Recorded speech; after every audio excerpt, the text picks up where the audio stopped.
Thanks for tuning in, and welcome to the Good Earth's weekly radio show, Another Day of Living, where the conversations are all about eating well, living well, and feeling good.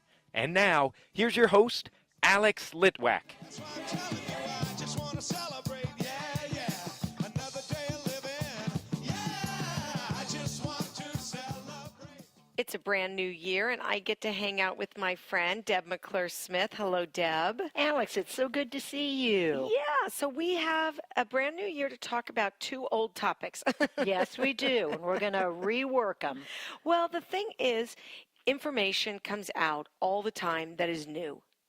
It does. And studies change, and we like to stay on top of as much stuff as we possibly can when it comes to nutrition and supplements.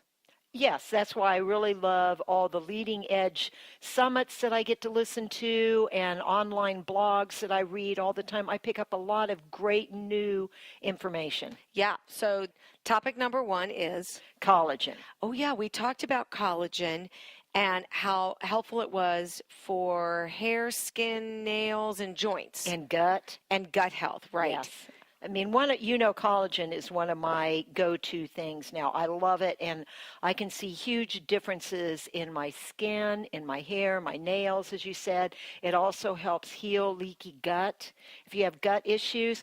But the one hitch in the get-along was if you're vegan or vegetarian and you don't want to do beef or chicken or marine collagen, what do? Right, you're sort of out of luck at that point. At least that's what we thought. Right, but I just read a really interesting article, and it was talking about the main reason that collagen is so helpful for all those different issues is because it has a few key amino acids in it that are needed to build new collagen in our bodies. And the primary ones are proline and glycine. Now, those two are considered to be conditional amino acids, meaning if the conditions are right, our bodies can make those on their own. But if you have a compromised immune system, if you're not getting a good varied diet, if you're vegan or vegetarian and you're not eating your animal proteins, then you may not be making those amino acids on your own. How many amino acids do we normally make on our own? Well, there are 8 essential amino acids that we cannot make on our own, and those are the key ones that you need to get through other sources. Right. And all the other amino acids, except those 8, we make on our own, as long as we're healthy and eating a good varied diet.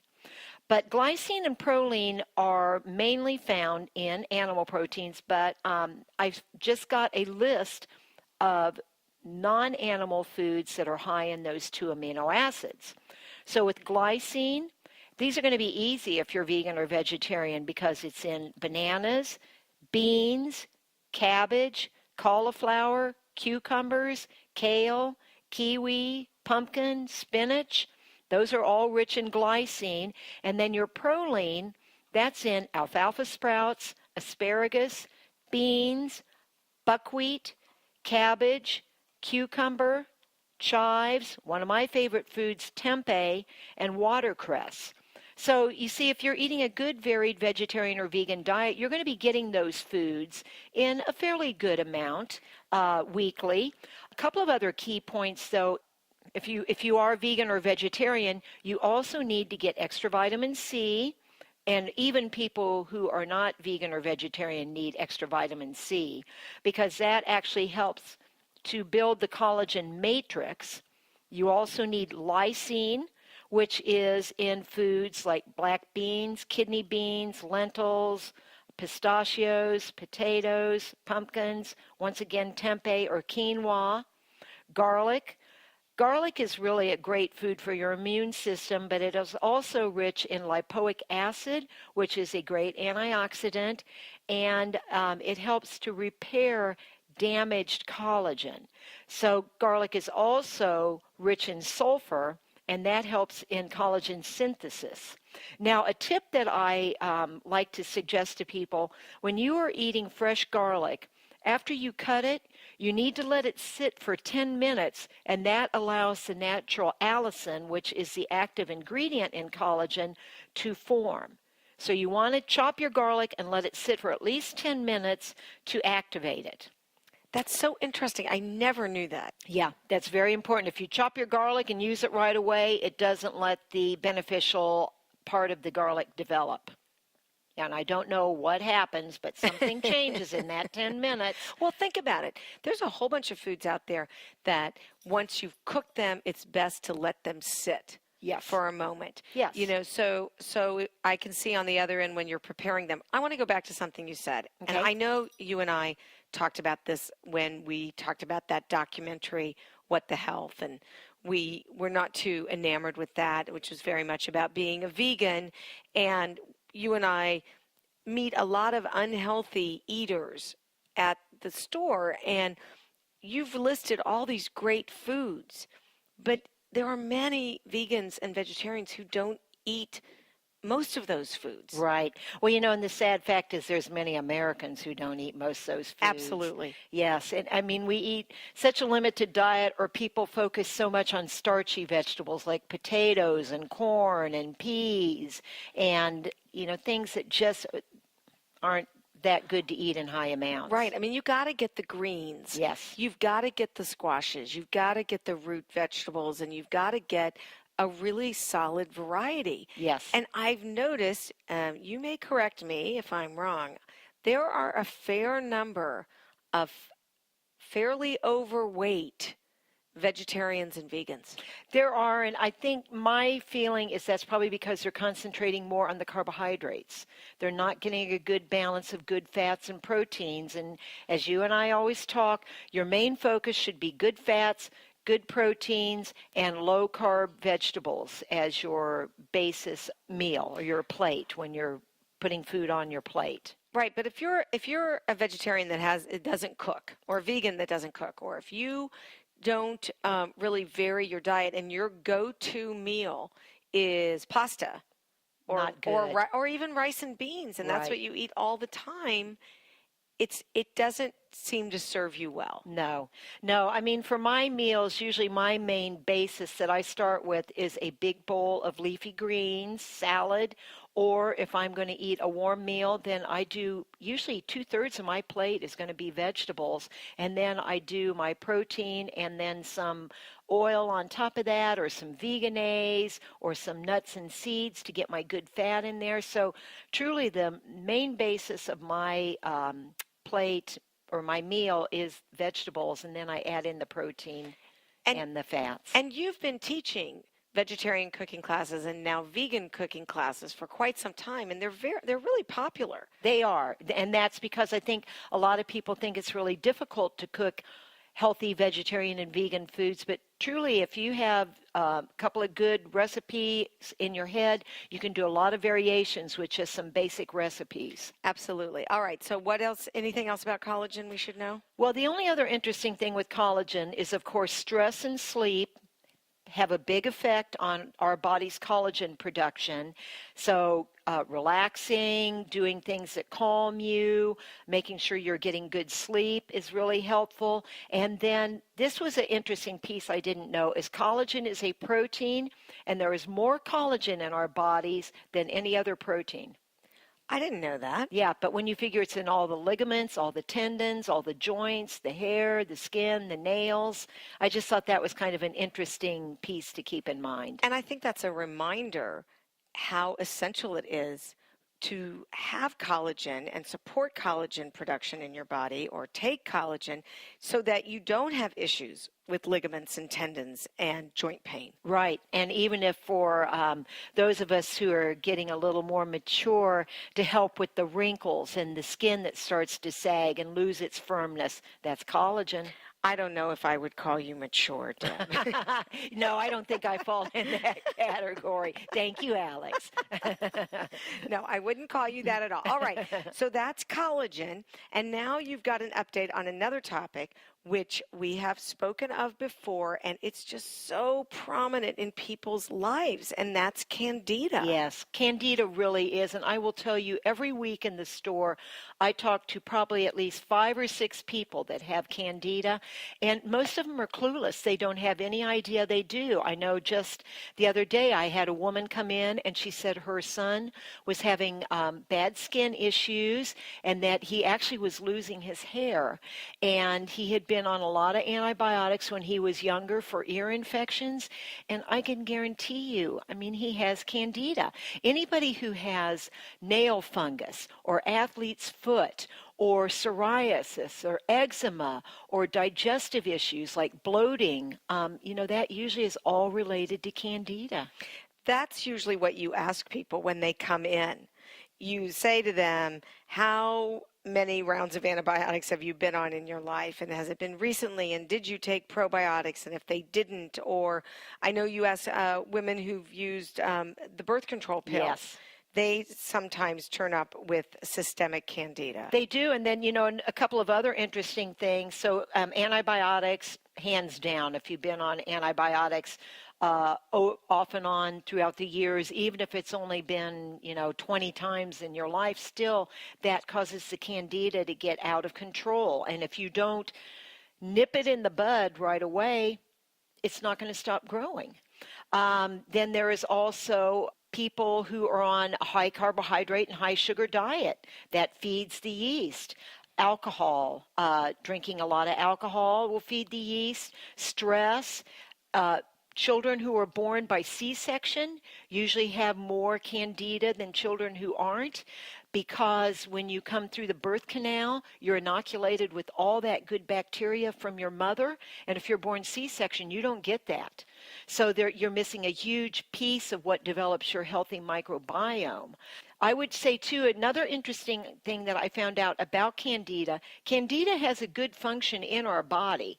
And as you and I have discussed, everybody has candida in your body, in our bodies. And what it does is it aids in the digestion of foods and also nutrient absorption. That's the upside to candida, but it's when it gets out of balance and has the opportunity to grow that you get into trouble. And candida, like E. coli and H. pylori, are pretty aggressive, opportunistic bacteria. Very much so. And the interesting thing with candida is it forms what's called a biofilm.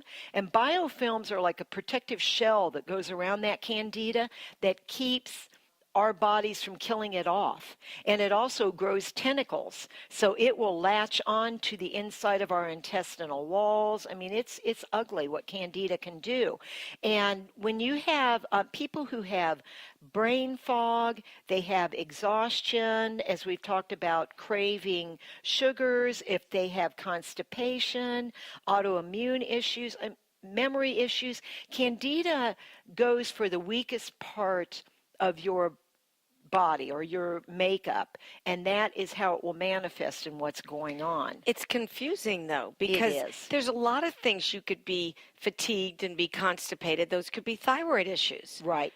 And candida causes thyroid issues because it stops the T4 from converting into T3. So candida kicks up thyroid issues. So the main thing that I would just say, your main takeaway, and this is what I tell everybody, diet is key. You can do everything else in the world that you want to do to get rid of candida, but if you're feeding the yeast, you're feeding the yeast. So, as I've said before to you, kombucha, not good for people with candida or SIBO. It will kick it up. So if you are someone who drinks kombucha and you really crave it, that can be a not good sign, because usually if you crave something, it can mean you're allergic to it or there's some kind of an issue there. And if you drink kombucha and get really bloated, that's not a good sign either. That's showing you that the kombucha is not good for you. So bloating is a definite sign. Definite sign, yes. It really is. So the other key thing, diet is very important, and you've got to repair the gut.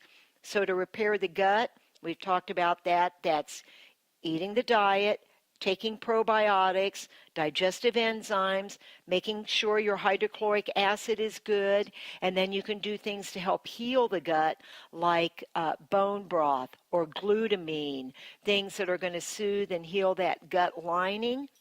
couple of other things to know if you have candida is you want to support your liver because that also helps your body to get rid of the candida. And then you want to take antifungals. Antifungals would be things like paw de arco, olive leaf, oregano oil, garlic, but you want to cycle those. You don't want to take them, all 4 of them together, and you want to take, like the paw de arco, use that for a week, then switch and use olive leaf for a week, then use oregano for a week, and so the candida doesn't get resistant to what you're taking. This is not easy, Deb. No, it isn't easy. But the important thing to know is that if you're very diligent with this for about 6 months, then you can lighten up a little bit.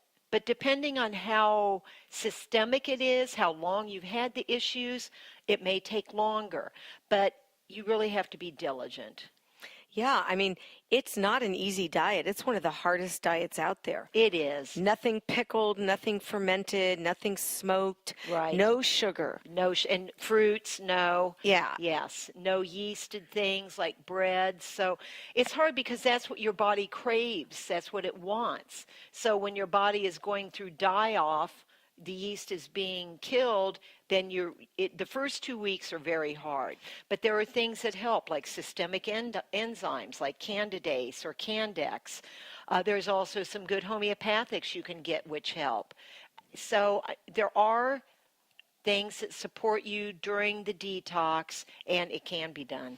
So there is die-off, whether you do it, through diet and supplements and herbs and homeopathics. There's still the effect of that yeast dying off, just like there would be if you were to take an antifungal prescription drug. Yes, like nystatin or diflucan or 2 of the big ones that they prescribe a lot of times, but those really don't take care of the issue. You've got to do the rest of the protocols. And then the other thing too with die-off, if you take one of the systemic enzymes like Candidase or Candex, those have less die-off reaction because what they do is they dissolve the cell wall of the yeast, so it sort of dissolves. Whereas if you take something like caprylic acid, the yeast knows it's going to be attacked, so it will ramp up its defenses. And the other interesting thing with yeast is that it actually secretes a toxin, and that is what causes a lot of the symptomology that you get with the achiness and the brain fog and the fatigue. It's that thing that the candida secretes into our bodies. Wow, candida, that bacteria is really smart. It is smart. Yes. So we have to be smarter. But it's funny. I mean, it knows how to hide in your body. It knows how to show up as a whole panoply of symptoms, so you get confused as to what it actually is. Yes. It gets used to whatever supplement or even drug you're taking, because most of the people I know who've taken the drugs have gone on more than one round. Right. For months and months. Yes, and the reason that is because it's not getting rid of the cause. It's getting rid of the yeast for a short time, but then you go back to your normal routine and boom, the yeast is back again. So, I mean, it comes down to the thing that you and I always talk about. You've got to look at the underlying cause, because until you get to that, you're just dealing with symptoms, and that's not going to heal anything. All right. This is great information. I love getting updates, and I always like getting to hang out with you. Thanks, Deb. My pleasure.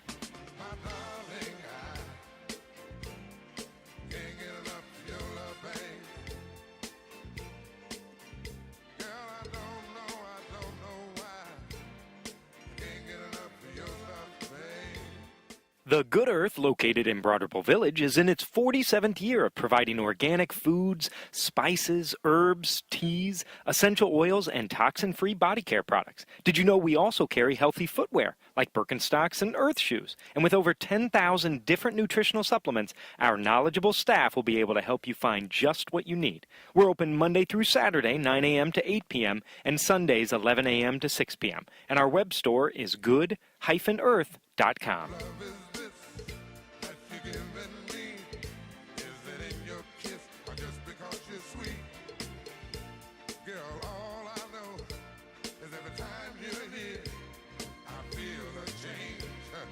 Something moving, I scream your name.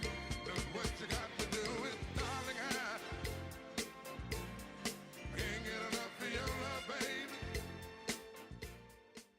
We've got a hot topic on a cold day, and with me is Rudy Nerling, the man in charge here at Good Earth. Hello, Rudy. Hello, Alex. Thanks for having me. What a wonderful little studio we have back here. Well, studio would be a stretch.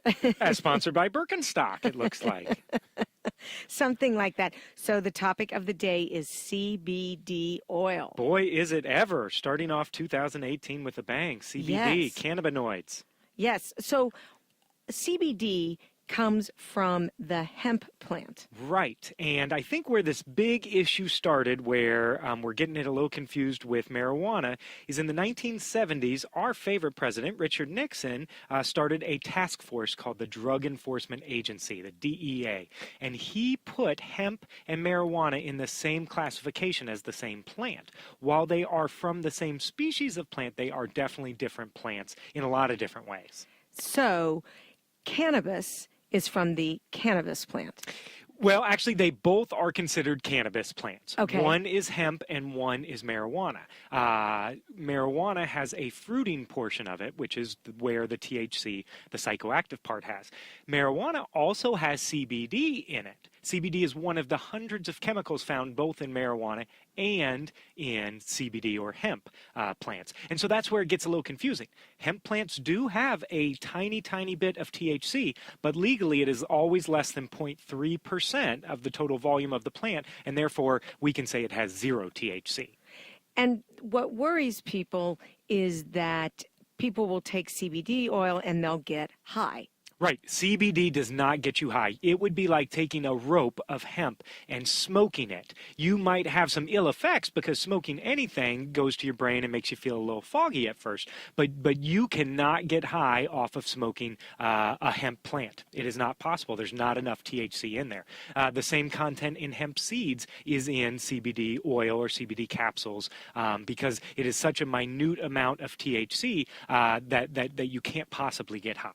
Now, cannabis has for years been used, or marijuana, in medical situations. That's right. And recently, with the legalization in certain states, both of medical marijuana and then recreational, you can now walk into these dispensaries, I've heard, in other states, and you can say, you know, I want a pretty high percentage of THC. I want it to be sativa over indica. I want a lower CBD count. You can kind of say, hey, these are my symptoms. What is your strain that you have? Now, CBD is a little bit different. It's not that way. CBD is one thing. You can have a higher dosage in a pill or in a liquid or in an edible, but you're not picking different strains of CBD. It's just the one product. There's a lot of people making CBD oil now. There are. And I remember about 2 years ago when we were approached by our very first rep, a rep that we've had here in the store for at least a decade, and, you know, trusted his research in terms of, you know, vetting out the different companies that he wanted to work with. And they had a topical and they had a liquid. And we bought a couple of each, and it took almost 3 months to sell through those couple of products. And now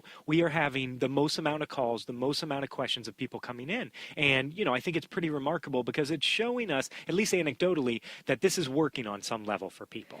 Let's talk about what it does work on. Gotcha. So just like everything else, we have to be careful. We're not doctors. We're not pharmacists. We're not nurses. We can't tell you, hey, take this amount, and this is what's going to happen. But we can tell you what it's purported to do with some of the research, and then anecdotally what people are coming in and telling us. So the biggest things are mood. It's helping with mild forms of anxiety, mild forms of depression, both in animals and in people and in children. And for a lot of people, it helps with a calm mind, which can also lead to sleep. I know that we even have some staff here that's what they use it for. They'll take it a half an hour to an hour before bed and have had better results than melatonin, passion flower, valerian, and they've tried them all. Now, the other big thing that we're getting a lot of questions about are pain and inflammation and nerve issues. And that's where we're seeing a lot of people come back again and again for it. And that's usually where you find a product is working. Anybody's willing to try something once. But if they come back again for it, it means they're having some sort of a result. So the big issue, though, here in the state of Indiana is that we now have a Republican legislator who has proposed the legalization of CBD. Right, and let's back up even a little further. Let's go back about a year and a half when the governor said that it was illegal to possess CBD as a store and sell it. And so we pulled it off our shelves. We sent it all back. We took a 3 or 4 month hiatus until the legislation talked about it. And last January, passed a law saying that CBD was legal. Now, they had some ramifications on it, and you had to have certain things. But at that point, excise said, we're not going to mess with CBD. Hey, we've got an opioid crisis in this state. We've got a lot going on. We just broke the most homicides in Indiana history. Yeah. We're not going to go into your store, and we're not going to go into people's houses and worry about a medicinal plant that has been sold over the counter for quite a few years. So they backed off. But just recently, I'd say in the past 2 months, the Attorney General and then the Governor both chimed in again and said, hey, CBD is illegal. But what they were coming up with, and again, this is just my opinion, is that they were worried about these vape shops where somebody was walking in and saying, hey, man, let me get some of that CBD vape, wink, wink, and they were handing them something that maybe they got from Michigan or they got from a state where it is legal, and there was some THC in there. And that is not what the health food stores are selling. And there's where the confusion is, and there's where I do want the law to come in and pass some legislation and say, hey, this is legal, this is not. And we would love it if excise came in, if people wanted to check out our stock, because it is all 0 THC. It's so good to have that clarification, because people do wonder, am I going to get high? Is this related to, marijuana? And I think you've made it very clear it's not. It's the same plant species, but they are not doing the same thing in your body. Right. Right. And there is an Industrial Hemp Act that was passed in 2014, the Farm Bill as it's called, that does legalize CBD as long as there's less than 0.3% THC, which all of ours has, across all 50 states. So that's what we are under right now until further legislation. But I'm happy that somebody has stepped forth and is writing a bill to try and legalize it. All right, Rudy, always good to have you on the show. Thank you for the latest information on the hottest topic in town. Always. Well, I can't be bothered with sorrow, and I can't be bothered with hate, no. I'm using up my time for feeling fine every day, yeah. That's why I'm telling you, I just want to celebrate. That's our show. I hope you'll join me next week when my guest is osteopathic physician Dr. Rebecca Anderson. If you've missed a show, you can find it at goodearthradio.com.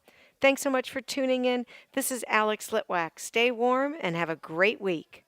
The happiest half hour of your day has been brought to you by the Good Earth Natural Food Company, keeping Indy healthy since 1971.